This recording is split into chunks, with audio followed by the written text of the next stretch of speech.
Abram comigo o Santo Livro, na primeira carta do apóstolo João, capítulo 4, versículo de número 7. Nós vamos ler até o versos 12. Amados, amemo-nos uns aos outros, porque o amor procede de Deus, e todo aquele que ama é nascido de Deus e conhece a Deus. Aquele que não ama não conhece a Deus, pois Deus é amor. Nisto se manifestou o amor de Deus em nós, em haver Deus enviado o seu Filho unigênito ao mundo para vivermos por meio dele. Nisto consiste o amor, não que nós tenhamos amado a Deus, mas que ele nos amou e enviou o seu Filho para propiciação pelos nossos pecados. Amados, se Deus de tal maneira nos amou, devemos também nós amar uns aos outros. Ninguém jamais viu a Deus. Se amarmos uns aos outros, Deus permanece em nós e o amor é em nós aperfeiçoado. Bom, esse tema é um tema que foi trabalhado durante essa semana, nos pequenos grupos. Domingo passado, o pastor Whindersson trouxe o atributo de Deus. Deus é amor. E durante essa semana nós falamos um pouco sobre isso nos pequenos grupos, aqueles que participaram. E esse atributo de Deus, o amor, e esse tema, é um tema que nós levaríamos muito tempo explorando ele se de fato nós mergulhássemos nele. E vai um conselho para a igreja: estudem. Nós estamos aqui estudando os atributos de Deus, mas o que nós estamos ensinando é só uma amostra. É muito mais fundo, é muito mais profundo cada um dos atributos de Deus, especialmente o amor de Deus. O amor de Deus, ele é um atributo que, se nós estudarmos ele a fundo, a nossa relação com Deus muda, o nosso relacionamento com os irmãos muda, o relacionamento com a família muda, o relacionamento com os filhos mudam, tudo muda. Quando nós entendemos o amor de Deus por nós, tudo muda. Então hoje eu quero tratar com vocês 4 pontos aqui nesse texto, e eu quero pedir a ajuda de vocês, que vocês não fechem a Bíblia nesse texto que nós lemos, deixa marcado e nós vamos ver alguns outros textos da Bíblia juntos. Hoje nós não vamos usar o recurso do slide. E esse tema é muito importante, já aqui trazendo vamos dizer na linguagem hoje dos jovens, um spoiler, porque nós vamos entrar em 2024 com um estudo sobre evangelismo. E saber sobre o amor de Deus é muito importante para evangelizar. É uma ferramenta muito importante. Então eu quero estudar com vocês, dentro desse texto que João descreve aqui, ele destaca 4 coisas importantes. Ele destaca a procedência do amor, ele destaca a manifestação do amor, ele destaca a consistência deste amor e qual é a nossa resposta, ou deve ser a nossa resposta a esse amor. Nesses poucos versos que nós lemos, João destaca essas 4 coisas e é sobre essas 4 coisas que eu quero falar nesta manhã. Então, vamos aprofundar então um pouco nesse assunto. Primeiro ponto, a procedência. De onde procede? Qual é a origem do amor? João fala aí no verso 7, confiram comigo. Amados, amemo-nos uns aos outros, porque o amor procede de Deus. Qual é a origem do amor? A origem do amor é Deus. Eu quero aqui ler com vocês alguns textos para a gente entender isso melhor. Abram a palavra de Deus em Deuteronômio, capítulo 7, versos de 6 a 8. No início da Bíblia, diz assim: Porque tu és povo santo ao Senhor Deus, teu Deus. O Senhor teu Deus te escolheu para que lhe fostes o seu povo próprio, de todos os povos que há sobre a terra. Não vos teve o Senhor afeição, nem vos escolheu porque fosseis mais numerosos do que qualquer povo, pois éreis o menor de todos os povos. Mas porque Deus vos amava, e para guardar o juramento que fizera a vossos pais, o Senhor vos tirou com mão poderosa e vos resgatou da casa da servidão, do poder de Faraó, rei do Egito. Olha que lindo isso aqui, queridos. O Senhor está falando com Israel. E ele está dizendo assim, olha, eu amei vocês. Não porque vocês eram um povo grande, não porque vocês eram numerosos, não porque vocês tinham alguma qualidade que me chamou a atenção, mas eu simplesmente amei vocês. Olha que lindo. O amor, ele procede de Deus. Veja, nós, quando amamos alguém, normalmente a gente ama alguém em que a gente se afeiçoa por algumas características que nos atraem. A pessoa gosta de coisas que eu gosto, ela fala coisas que eu gosto, ela tem o estereótipo que eu gosto, ela tem o sorriso que eu gosto, o cheiro que eu gosto. Então eu passo a amar com base em coisas que me atraem naquele objeto ou naquela pessoa. Agora, o amor de Deus é diferente. Ele não ama porque ele viu alguma coisa que lhe interessa. Porque, na verdade, irmãos, por maiores qualidades que qualquer um de nós possamos reunir, individualmente ou como igreja, nada atrai a Deus. Não existe nada no mundo, porque tudo foi criado por Ele e para Ele.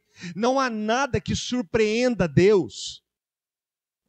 Tem nada que surpreende o Senhor. Tem nada que Deus fique espantado, admirado. Ele é Deus. Então, desse modo, isso é muito confortante para nós, por saber que Deus nos ama, independente de nós. E nós podíamos até usar o termo, apesar de nós. Porque se Deus de fato fosse procurar alguma coisa, ou se o amor dele dependesse dele achar alguma coisa em nós, a gente estava perdido, irmãos. Se a gente for bem honesto e sincero, a gente vai chegar nessa conclusão. Então olha que linda essa declaração de Deus para Israel. Versículo 7. Não vos teve o Senhor afeição, nem vos escolheu porque fosses mais numerosos, porque na verdade vocês eram o menor dos povos, mas porque o Senhor vos amava. Deus simplesmente escolheu amar. Ele escolheu amar. Abra a palavra em Jeremias 31, versos 3.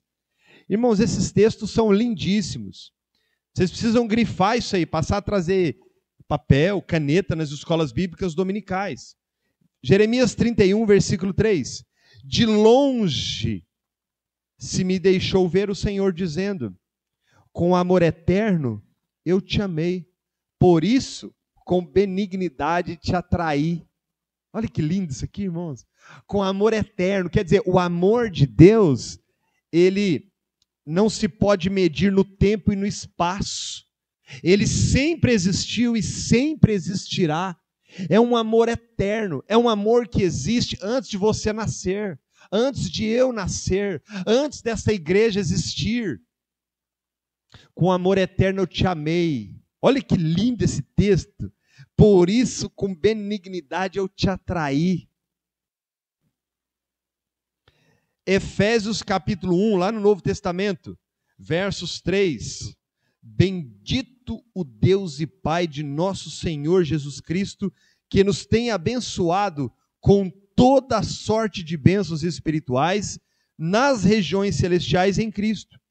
Assim como nos escolheu nele antes da fundação do mundo, para sermos santos e irrepreensíveis perante ele em amor.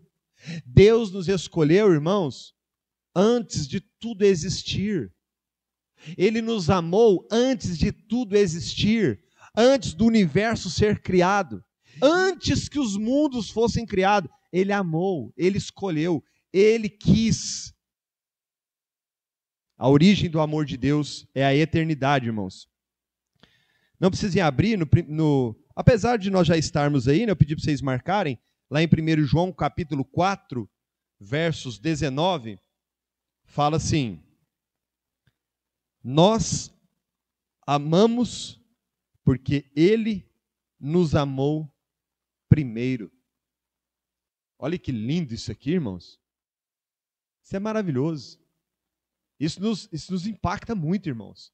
Saber que um Deus transcendente, santo, justo, reto, eterno, bom, nos ama, independente de qualquer coisa. Isso é maravilhoso, isso é extraordinário. Então, a origem do amor é o próprio Deus, a pessoa de Deus. Muito bem, vamos para o segundo ponto.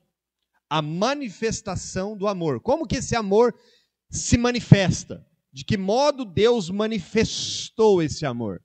Essa é fácil, né? Essa está na ponta da língua. Veja aí no texto de 1 João capítulo 4, versículo 9. Nisto se manifestou o amor de Deus em nós, em haver Deus enviado seu Filho unigênito ao mundo para vivermos por meio dele. Então veja, Deus já amava antes da criação, Deus já nos amava quando o mundo foi criado, Deus nos amava durante o período da criação, e é interessante pensar sobre isso, né? A gente estava falando até isso nos pequenos grupos. Deus amou tanto ao homem que na hora de fazer toda a criação, os animais, as aves, os céus, a terra, Deus foi muito criativo, né, irmãos? Já pararam para pensar o quanto Deus foi criativo? Quantas espécies, milhares de espécies de vegetação, de animais, de répteis, de peixes, de aves, de plantas, de tudo, né? De tipos de solo. Outro dia a Júlia chegou da escola falando sobre os tipos de solo. Achei bem interessante. Então Deus foi muito criativo. Mas na hora de fazer o homem, a cereja do bolo, houve um diálogo entre Pai, Filho e Espírito Santo. Façamos o homem à nossa imagem e semelhança. Deus amou o homem antes de criá-lo. E, portanto, amar esse plano, ele fez com base nele mesmo. Olha que bonito. Isso é extraordinário, irmãos. Então, só que a manifestação cabal deste amor está na pessoa do Filho, está em Jesus Cristo, como nós lemos aqui no texto. João 3,16, porque Deus amou o mundo de tal maneira que deu o seu único Filho, seu unigênito, para que todo aquele que nele crê não pereça, mas tenha a vida eterna. Então a manifestação do amor de Deus é Cristo. Ele é a própria personificação, é o amor em pessoa. Ele manifestou isso pessoalmente. É aquela coisa assim, né? Não só para falar que ama, mas ele provou que ama. Ele provou isso pessoalmente. Isso é muito lindo, irmãos. Efésios capítulo 1, verso 5. Efésios capítulo 1, verso 5 diz: nos predestinou para ele, para a adoção de filhos, por meio de Jesus Cristo. Segundo o quê? O beneplácito da sua vontade. Porque ele quis. Ele nos predestinou para filhos.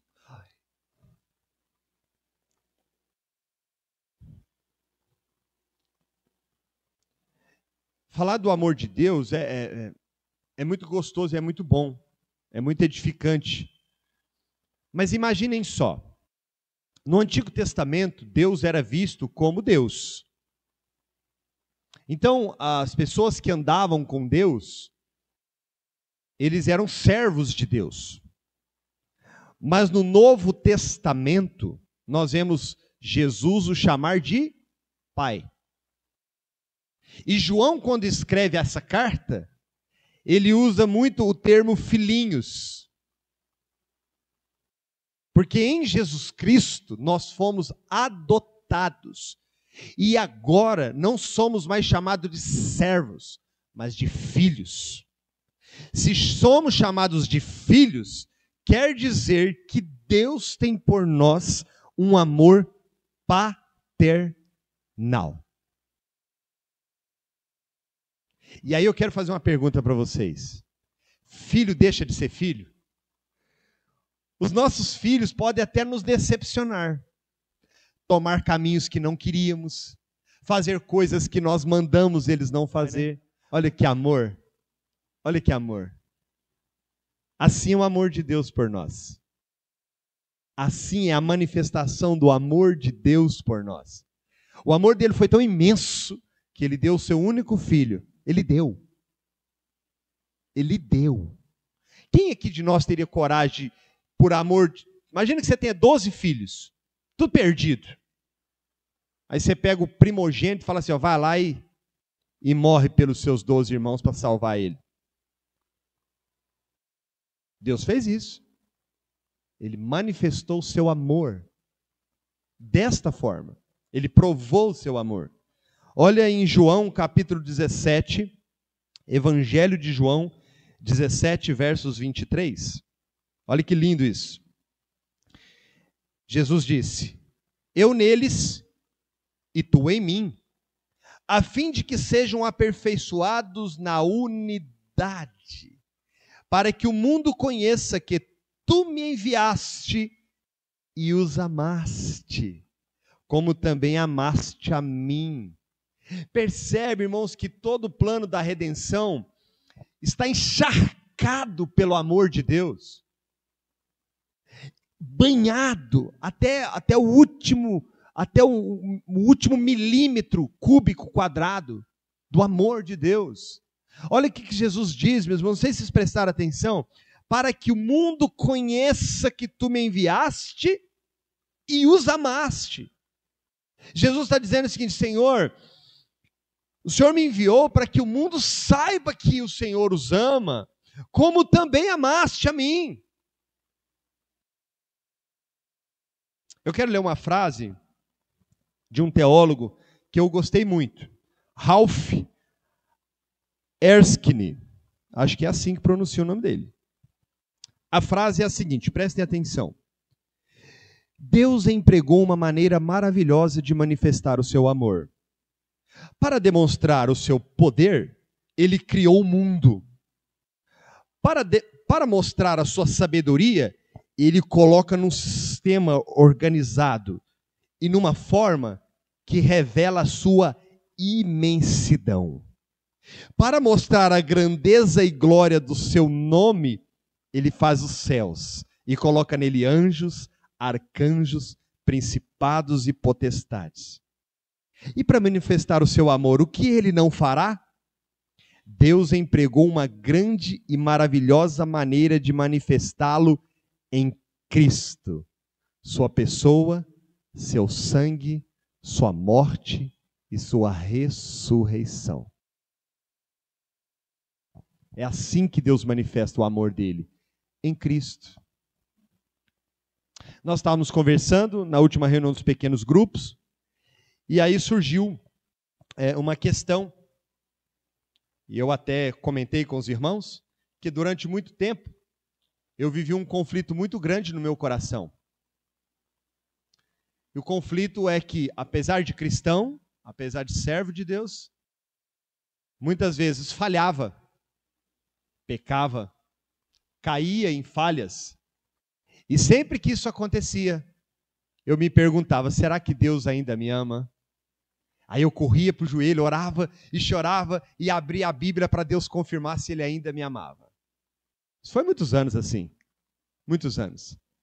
Mas vejam, irmãos, que a Bíblia fala que Deus prova o seu amor para conosco, em que Cristo morreu por nós. A prova cabal de que Jesus nos ama, não é Ele todo dia repetir isso para nós, Ele já provou, lá na cruz. Nós não podemos, irmãos, por um segundo duvidar, por um instante duvidar.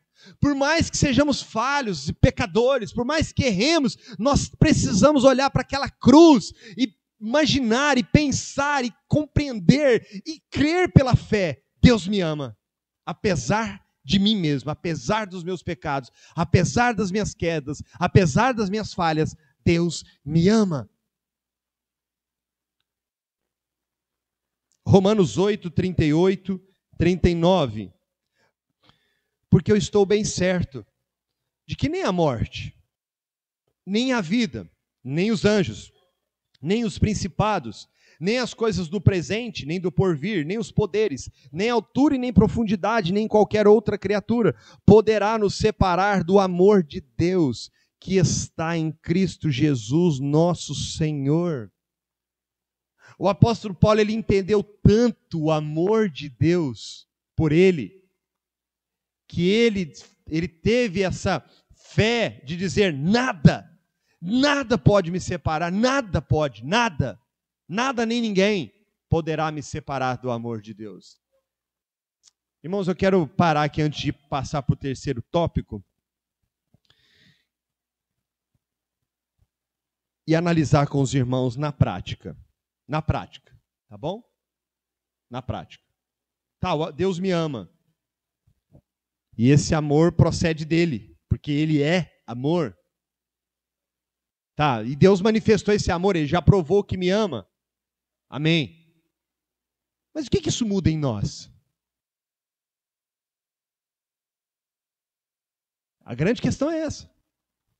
Que diferença isso faz em nós? Irmão, será que ao olhar para isso, ao entender isso, será que ainda devemos ter medo? Será que ainda devemos viver uma vida de angústia? Será que ainda devemos, mesmo assim, temer o futuro? O porvir? O mesmo texto de João fala que o verdadeiro amor lança fora todo medo. Isso aqui é um bom remédio para a ansiedade, para o medo, para a angústia. O amor de Deus. O amor de Deus. O amor de Deus. Muito bem, então a gente aprendeu rapidamente aqui que o amor procede de Deus, o amor de Deus se manifesta através de Cristo, e agora vamos ver a consistência deste amor. Está aí no texto de 1 João que nós lemos, capítulo 4, versos 10. Não que em nós tenhamos amado, não em que nós tenhamos amado a Deus, mas em que Ele nos amou e enviou seu Filho como propiciação pelos nossos pecados. Precisamos entender esse texto aqui, irmãos. Em que consiste, do que é feito e composto o amor de Deus? Qual é a firmeza deste amor? A resposta está aqui no versos 10. Veja lá. Nisto consiste o amor. Então, primeiro ele diz no que não consiste. O amor de Deus não consiste nas nossas obras. O amor de Deus não consiste no que fazemos ou deixamos de fazer. Olha o que ele fala aqui, João. Nisto consiste o amor. Não que em nós tenhamos amado a Deus. Deus não te ama porque você o ama. Deus não ama você porque você é fiel. Deus não ama você porque você dá dízimo, porque você vem na igreja, porque você não falta do culto. Não é nisso que consiste o amor. Porque se o amor de Deus consistisse nisso, ele era variável. Ora ele estava nos amando, ora não. Sabe aquele negócio de você pega a margarida, bem me quer, mal me quer. Vamos ver como é que Deus está hoje comigo. Bem me quer, mal me quer. Aí sobra só a pétalazinha do mal me quer. Aí você fica perdido. Não. O amor de Deus não consiste em questões humanas. Não é determinado pelo pastor, pela igreja, por você mesmo, por suas obras. Mas então em que consiste, pastor? Veja lá. Mas em que Ele nos amou. E nisso nós aprendemos que o Ele nos amou enviando o seu Filho é a manifestação. Mas aqui ele acrescenta algo sobre a consistência do amor de Deus. Mas que ele nos amou e enviou seu Filho, aí que vem o detalhe, como propiciação pelos nossos pecados. Muito bem, então Deus manifestou o amor dele em Cristo. Mas como? É aí que é o detalhe, é o como. Se Jesus tivesse apenas vindo e nos revelado o amor de Deus, já seria uma prova cabal. Mas como ele fez isso, é que consiste o amor. Onde está a firmeza e a base desse amor? Então vejamos. A consistência desse amor não está nas nossas obras, ou em alguma qualidade humana, ou em qualquer mérito nosso. A firmeza deste amor está no fato de que Deus nos amou independente e apesar de nós, para que este amor se consolidasse, e ele manifestou esse amor fazendo propiciação pelos nossos pecados. Mas pastor, o que é isso? Propiciação. Eu já ensinei, mas vou ensinar novamente, e nós vamos falar mais disso. João fala sobre a propiciação pelos nossos pecados. Vejam, João está argumentando, ele começa o livro, 1 João, dizendo que, aqui ele falou no capítulo 4 que Deus é amor, mas ele começa dizendo que Deus é luz. João começa em 1 João capítulo 1, versículo 5, eu faço questão de vocês voltarem algumas páginas, só para a gente entender. Olha lá. 1 João capítulo 5. Ora, a mensagem que da parte dele temos ouvido e vos anunciado é esta, que Deus é luz e não há nele treva nenhuma. Muito bem. Então, olha só. Acompanhe o raciocínio de João. Deus é luz e não há nele treva nenhuma. Deus é santo. Quando fala que ele é luz, quer dizer que ele é perfeito e santo. E não há nele trevas nenhuma, não há nele pecado, sombra, nem variação de dúvida, não há corrupção, não há maldade, não há imoralidade, não há mentira, ele é luz. Muito bem. Então primeiro ele inicia falando que Deus é luz, e depois ele fala que Deus é amor. Então imagine que Deus fosse só luz. Nós estaríamos perdidos, porque nós somos pecadores. E a luz e as trevas não se misturam. Então, Deus, no plano da redenção, ele determina, pela sua vontade e amor, enviar Cristo. Lembra que ele diz que ele é a luz do mundo, a luz dos homens? E esta luz, esse Cristo que não pecou, ele morre de maneira substitutiva. Ele morre no lugar daqueles que iriam morrer no inferno. Ele morre no lugar de pecadores. Para quê? Para santificá-los, para que eles possam também ser luz e habitar com o Pai das luzes, que é Deus. Entendeu o raciocínio de João? Então, a consistência do amor de Deus está no fato de Cristo não apenas ter se manifestado, mas ter morrido de maneira substitutiva por nós. E isso, irmãos, é irrevogável. Isto é imutável. Isso não pode ser mudado. Isso é maravilhoso. Isso é o Evangelho. Isso é o plano da redenção. Olhem comigo, irmãos, Romanos 3, 21, por favor. Ainda dentro do assunto de propiciação, para passarmos para o último tópico. Nós estamos estudando a consistência do amor de Deus. Romanos 3, versos 21. Esse é um texto mais difícil, que exige um pouco mais de atenção na leitura. Romanos 3, 21 diz: Mas agora, sem lei, se manifestou a justiça de Deus, testemunhada pela lei e pelos profetas. Justiça de Deus mediante a fé em Jesus Cristo, para todos e sobre todos os que creem, porque não há distinção, pois todos pecaram e carecem da glória de Deus, sendo justificados gratuitamente por sua graça, mediante a redenção que há em Cristo Jesus. A quem, olha aí a palavra que João usou lá na frente, a quem Deus propôs no seu sangue como propiciação mediante a fé, para manifestar sua justiça, por ter Deus na sua tolerância deixado impunes os pecados anteriormente cometidos, tendo em vista a manifestação da sua justiça no tempo presente, para ele mesmo ser justo e justificador dos que têm fé. Então nós podíamos resumir que o amor de Deus, a consistência, a firmeza dele está na cruz, no que Cristo fez, no sangue derramado como propiciação pelos nossos pecados, uma única vez. Isso é tremendo, irmãos. Muito bem, então vamos para o nosso último ponto e talvez o mais importante para esta manhã, ok?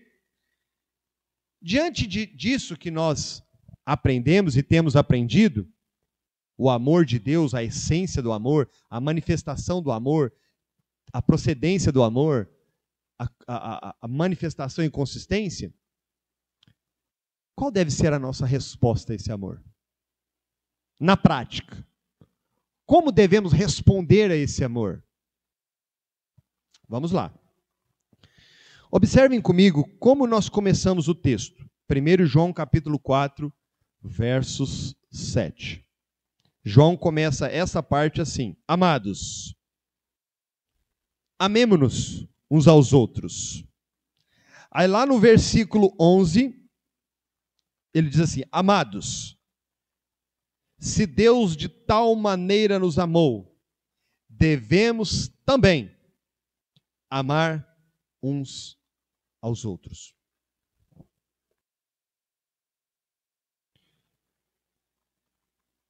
Biblicamente, qual é a resposta, e não apenas a resposta, a evidência de que nós amamos a Deus, na prática?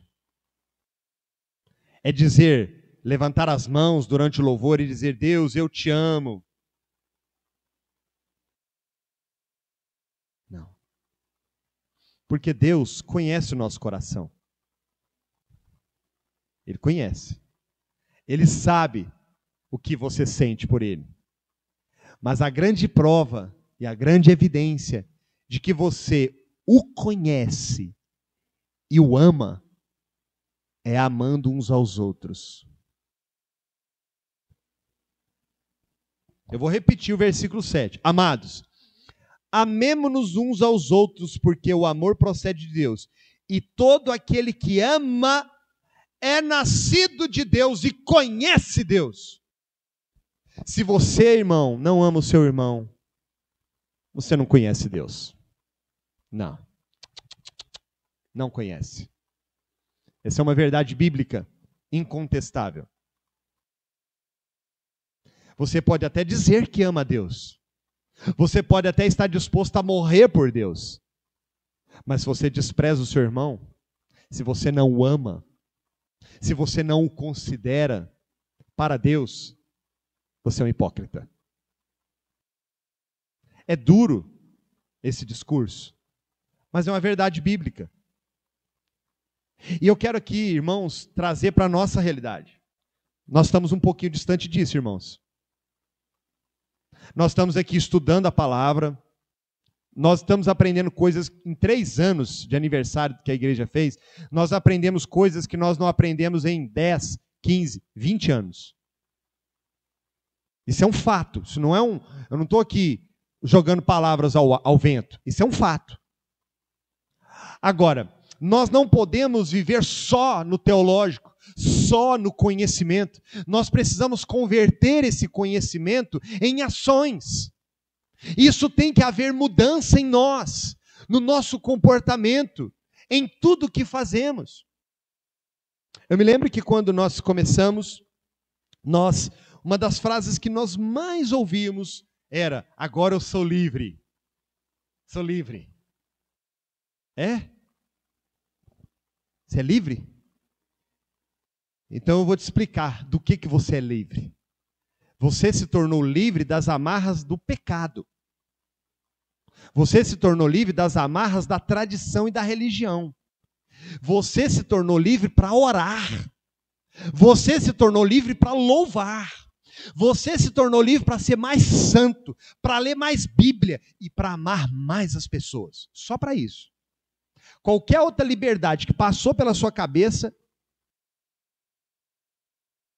pode olhar, irmãos, pode examinar o coração aí. Tem um trem errado. Tem. Certeza que tem.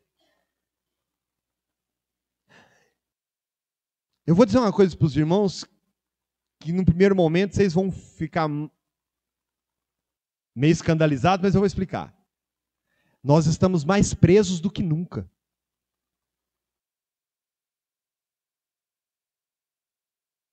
Porque agora nós estamos cativos à verdade.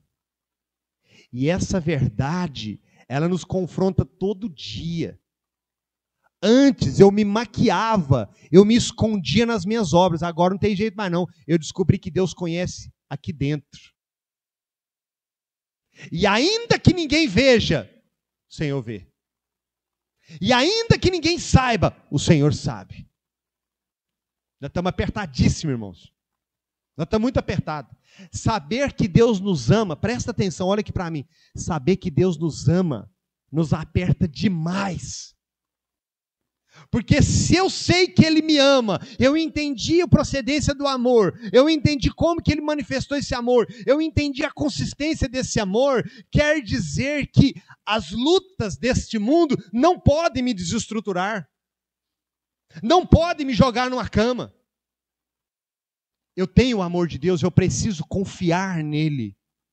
Mas mais do que isso, se eu de fato amo a Deus, isso quer dizer que Ele me amou primeiro. E se Ele me amou primeiro, dona Judite, sendo eu que sou um pecador degenerado, imoral, e me transformou, como que eu não vou amar o meu irmão? Como que eu vou achar que o meu irmão não merece? Como que eu vou passar por um minuto, um segundo sequer, que eu sou melhor do que quem está do meu lado? É por isso que João fala que se você não ama o seu irmão, você não conhece Deus coisa nenhuma. Porque se você conhecesse Deus, você saberia que você é um miserável, digno do inferno, pecador, não merece a glória de Deus, mas ainda assim Ele amou você. E isso deveria fazer com que você amasse as pessoas, independente se elas fizessem qualquer coisa boa por você. Independente. Porque é assim que Deus te amou. Foi assim. E continua sendo assim. Nosso dever, irmãos, não é uma opção. Mas ele fala uma coisa aqui, presta atenção, irmãos, versículo 11. Amados, se Deus de tal maneira nos amou, devemos nós também amar os outros. Peraí, tem um detalhe aqui, ó. De que maneira foi que Deus nos amou, Dinamar? Um amor que procede da eternidade, um amor que se manifestou apesar de sermos pecador, e um amor que consiste em dar a própria vida. O que João está falando é o seguinte: se Deus te amou desse jeito, Priscila, você tem que amar desse jeito ao Dinamar, a Rosângela e todos nós aqui. Do mesmo jeito. Mas aí apertou demais. Amar incondicionalmente. E não apenas dizer que ama, mas manifestar publicamente. Porque uma coisa, irmãos, presta atenção. Uma coisa é dizer que ama. Outra coisa é manifestar esse amor. João está falando assim como ele manifestou, assim como ele demonstrou amor, você também deve. Ou seja, o seu amor pelo seu irmão, ele não pode ser uma coisa só aqui, ó, eu amo ele demais, mas ó, corto volta. Não, tem que manifestar. Tem que manifestar. É assim. Foi assim que Deus nos amou. Tem que manifestar. Através de um olhar, de uma palavra, de uma mensagem, de oração. Sabe o que eu fico vendo, irmãos? Sabe o que eu fico vendo? Eu fico vendo lá no nosso grupo nosso grupo da igreja. O grupo às vezes está caladinho, a gente manda lá o devocional, aí de vez em quando aparece lá uma mãozinha, um joinha, caladinho. Aí alguém fala assim, irmãos, estejam orando pelo meu irmão que está assim, assim, assim. Aí todo mundo começa uma avalanche, em oração, em oração, em oração. Eu pergunto, orou mesmo? Parou o que estava fazendo, dobrou o joelho? Gastou lá 5 minutos? Orou mesmo, de verdade. Mas aquela oração de amor mesmo, Deus, eu queria estar lá, Senhor. Eu queria ir lá, eu queria ajudar, mas eu estou aqui trabalhando, eu não posso. Mas vai lá, Senhor, envia um anjo para aquele irmão que está lá no hospital, para aquela irmã que está lá na sala de cirurgia. Opera, Senhor, por misericórdia. No dia que você orar assim, a primeira coisa que vai acontecer depois que você terminar a oração é mandar uma mensagem para o irmão. Irmão, me dá notícia. Me dá notícia, eu preciso saber como é que ele está, porque Deus vai comunicar com você um pouquinho da dor que aquele irmão está sentindo. Nós precisamos aprender isso, irmãos. Sabe por quê? Senão nós vamos viver a mesma coisa que nós vivemos a vida toda. Uma vida hipócrita, miserável, de aparência. Irmão, eu vou falar uma coisa aqui para vocês. Eu não sei vocês, mas eu estou cansado de viver de aparência. Se tem um trem que me chateia, é quando eu vejo que eu estou vivendo de aparência ou alguém está vivendo de aparência. Ele professa uma coisa com a boca, mas ele vive outra coisa na vida pessoal dele. Veja bem, nós temos os pequenos grupos, e eu sei que é muito difícil para muita gente estar presente. É muito difícil. Às vezes é longe, às vezes por causa do trabalho. Tem irmãos que trocam turno, tem irmãos que tem parente que está enfermo em casa, tem irmãos que às vezes recebe visita, tem irmãos que está trabalhando até mais tarde. Isso aí é a vida que nós vivemos. Nós vivemos uma vida corrida e muito difícil. Às vezes não tem uma carona, às vezes não tem um dinheiro para pegar o Uber. São situações reais. Mas não manda nenhuma mensagenzinha no grupo, irmãos, me perdoe, eu gostaria muito de estar com vocês, mas eu não vou poder. Era só mandar uma mensagenzinha assim, ó, 0800, assim, ó. 3 cliques, o Enter. Onde está a consideração? Ou a irmã preparou a casa, limpou a casa, bateu um cheirinho, um bom ar na casa, fez lá um biscoitinho, um suquinho tangue, está lá todo empolgado esperando os irmãos, aí chega 3, 4, ninguém falou nada. Qual que é a impressão que tem? Qual que é, irmãos? Desfeita, descaso. Nem para me mandar uma mensagem. Eu preparei tudo com tanto amor, é tão simples, era o que eu podia fazer, mas... irmãos. Irmãos, os irmãos, me desculpem a minha sinceridade, mas nós precisamos avançar muito nessa área. Não é pouco não, viu, irmãos? É muito. E sabe o que às vezes a gente pensa? Que isso é problema do irmão Juscelio. O irmão Juscelio é um amor, né? Ele está lá na porta, ele manda mensagem para todo mundo, ele abraça todo mundo, ele pega na mão de todo mundo, né? Isso aí, ó, é o Paulinho que tinha que fazer mais isso. Paulinho é pastor que gosta só de pregar. Ele só gosta de pregar. A gente pensa isso, que é o outro que tem que fazer. Não, irmãos. João está falando aqui com os amados. Você é amado? Então é com você que ele está falando. É para você essa carta aqui, ó. Essa carta aqui foi escrita para você, ó. Amados, amem uns aos outros. A gente fica aqui, irmãos. Eu cuido do grupo de louvor. Há anos que eu trabalho com o grupo de louvor. Qualquer coisinha, tem que ficar administrando. Trabalho de criança. Vai fazer um café na igreja. As panelinhas. Ninguém se aproxima de um outro para conhecer melhor, para sentar, para se conhecer. Eu fico vendo isso.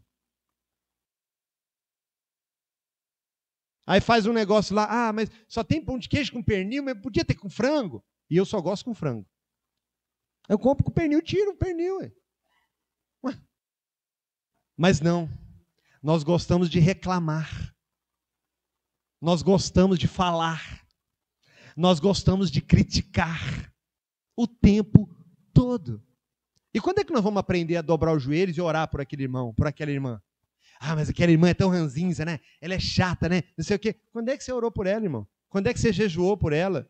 É sua irmã, é seu irmão. Nós não podemos mais ter isso, queridos. Sabe por quê? Senão nós vamos ter uma teologia boa, nós vamos ter um culto bom, nós vamos ter ensinos bons, mas na prática vai ser um fiasco. Nós vamos falhar. E eu quero dizer uma coisa importante aqui para vocês. Hoje nós estamos aqui não com um grupo grande. Essa igreja vai crescer. Ela vai crescer. Ela já está crescendo, ela vai crescer muito. Se nós não trabalharmos essa parte agora, lá na frente não adianta corrigir, não. É igual criança. Se você não corrigir quando é petitinho, depois que é crescer não adianta, não. Cavalo velho não aprende a marchar fácil, não. Tem que ensinar a marchar quando é petitinho, pudrinho. Nós precisamos, irmãos, viver isso. Não é só teoria, não. É viver. Nossa, tem uns 3 domingos que eu já não estou vendo aquela irmã que senta sempre ali naquele lugarzinho. Liga para ela. Manda uma mensagem para ela. Visita ela.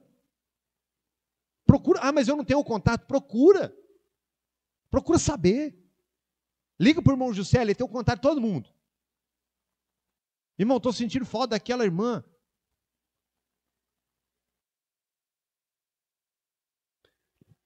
O que nós estamos percebendo? Que muitos irmãos aqui desta igreja, eu estou falando aqui, tá, irmãos? Pelas decepções que nós tivemos no passado, nós sofremos sozinhos. Ah, não vou comentar nada com ninguém, não, isso é problema meu. Não é não, irmão. Não é não, isso é nosso. É nosso. E nós precisamos aprender a viver isso. Precisa fazer uma cirurgia, tem que pagar 10 mil reais. Vamos se virar e resolver a pagar essa cirurgia. Não tem acordo. Ah, lá em casa está faltando os treinos. Não pode. Lá em casa está sobrando. Ah, eu não consegui pagar a farmácia esse mês. Não pode acontecer um negócio desse. Mas hipótese nenhuma. De jeito nenhum. Por quê, irmãos? Porque se nós dissemos que somos de Cristo, temos que andar como Ele andou. O Senhor Jesus, certa vez, disseram assim para ele: Senhor, a multidão é muito grande. Nós não temos o que dar de comer. E Jesus falou assim: de jeito nenhum que eles vão sair com fome. O que vocês têm aí? 5 pães e 2 peixes. Traz. É pouco, mas traz. Jesus multiplicou o pão para uma multidão que depois Jesus falou: vocês vêm a mim só por causa do pão. Jesus sabia que eles não queriam nada com ele. Mas mesmo assim Jesus não despediu eles com fome. Mesmo assim Jesus providenciou alimento para eles voltar para casa.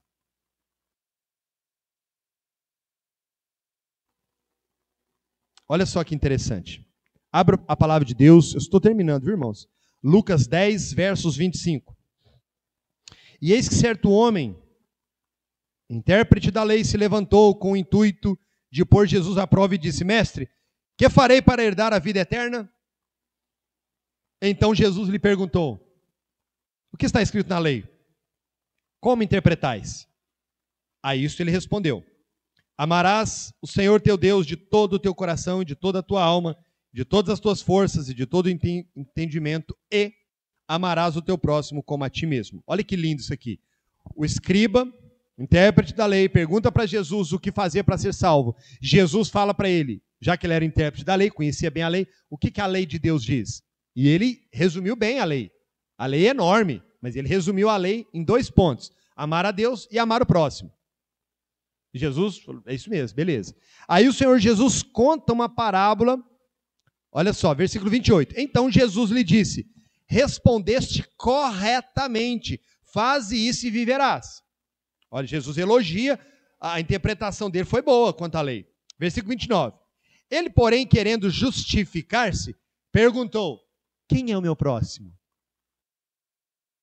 Lembra que ele mesmo falou? Eu tenho que amar a Deus e ao meu próximo como a mim mesmo. É isso que a lei diz. Aí ele, querendo ser justo, falou assim: mas quem é o meu próximo? A quem eu devo amar? Aí Jesus conta a parábola. Vamos lá. Versículo 30. Jesus prosseguiu dizendo: certo homem descia de Jerusalém para Jericó e veio a cair em mãos de salteadores, os quais, depois de tudo lhe roubarem e lhe causarem muitos ferimentos, retiraram-se deixando-o semi-morto. Casualmente, descia um sacerdote por aquele mesmo caminho e, vendo-o, passou de largo. Semelhantemente, um levita descia por aquele lugar e, vendo, também passou de largo. Certo samaritano que seguia o seu caminho passou-lhe perto e, vendo-o, compadeceu-se dele. E, chegando-se, pensou-lhe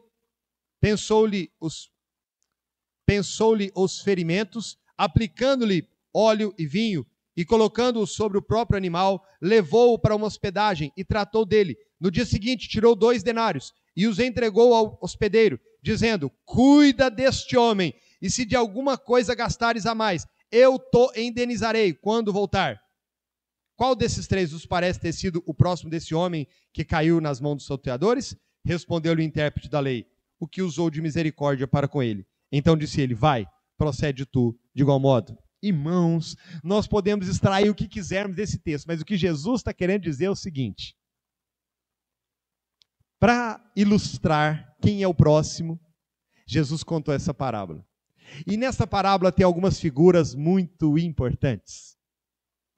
Um homem foi ferido, assaltado, deixado quase morto no caminho. E aí passou por lá 3 personagens, que são um sacerdote, deixa eu ver aqui, um levita e um samaritano. Quem era o sacerdote? O religioso, o responsável de fazer o culto. Ele estava com pressa, não estava, André? Ele estava com tanta pressa e tinha tanta coisa importante para fazer, que ele nem viu, ou se viu, fingiu que não viu, o pobre homem caído no chão. Aí passou o levita. Quem que era o levita? Os que cantavam, os que tocavam, os que preparavam o culto. Ele estava com pressa, não estava, Juliano? Ele estava com tanta pressa e tinha tanta coisa importante para fazer. Talvez ele estava até atrasado para o culto. Vai saber. Que ele nem viu o sujeito caído no chão. Aí passou um samaritano. Jesus fez questão de usar a figura de um samaritano. Samaritano não tinha sacerdote, não tinha levita. Ele passou, não se sabe para onde ele ia. Ele passou óleo nas feridas, cuidou dele, pôs ele no cavalo, levou para a hospedaria, deu dinheiro, falou para o dono da hospedaria: ó, eu vou voltar.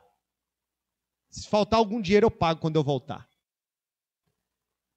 Jesus deu uma lição naquele escriba, e é uma lição para nós. Irmãos, você pode ser sacerdote, você pode ser pastor, você pode ter uma igreja de 1 milhão de membros, você pode ter formação de teologia, você pode tocar, você pode cantar, você pode ter todos os dons e talentos. Se você não tiver amor, não vale nada. Se você não é capaz de ajudar um próximo, de ajudar uma pessoa, de ajudar um necessitado, esse cristianismo seu é fajuto de minha tigela. Se você só pensa em você, no seu lucro, no seu trabalho, no seu dinheiro, no seu bem-estar, no seu passeio, na sua viagem de férias, e tem pessoas da sua família, pessoas da sua igreja, vizinho seu, pessoa do seu lado, irmãos em Cristo, passando necessidade, você não passa de um hipócrita. É isso. Foi isso que Jesus falou. Simples assim. A parábola só quer dizer isso. Ela não quer dizer mais nada. Ela só quer dizer isso. Faça. Veja que Jesus usou ele não apenas ir lá, passando ferida, dando um pãozinho para ele, uma esmolinha. Não. Pôs no cavalo. Levou na hospedaria. Pagou o hospedeiro. Prometeu voltar para ver como é que ele estava e pagar a diferença. Jesus está falando assim: vá ao máximo que você pode pelo seu irmão.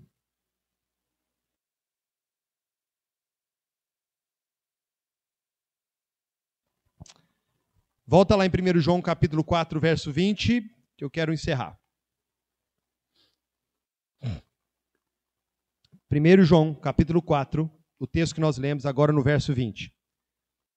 Olha o que João vai dizer para nós aqui, irmãos. Se alguém disser, amo a Deus, e odiar a seu irmão, é mentiroso. Pois aquele que não ama a seu irmão, a quem vê com seus olhos, não pode amar a Deus, que não vê. Versos 21. Ora, temos da parte dele este mandamento, que aquele que ama a Deus, ame também a seu irmão. Se ama a Deus? Qual é a evidência? Qual é a prova? Em que consiste? Qual a procedência? E qual a manifestação desse amor pelo seu irmão? Eu queria que os irmãos meditassem nesse tema e orassem. Nós precisamos orar nesse sentido. Não deu tempo, já é 10 horas. Eu falei do amor de Deus para nós, o amor de nós para Deus e o amor nosso uns para com os outros, cristãos. Se nós não aprendemos a amar a nós, aqui ó, como vamos amar o pecador? Como vamos amar aquele que está lá fora, na prostituição, no pecado, no homossexualismo, na idolatria?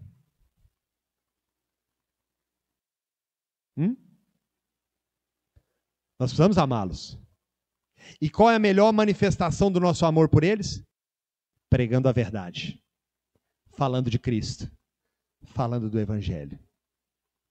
Aí eu falei para ele do Evangelho. Ele veio aqui, chegou aqui. Ele não encontrou acolhimento, amor, atenção, misericórdia. Ele vai embora. Ele vai embora.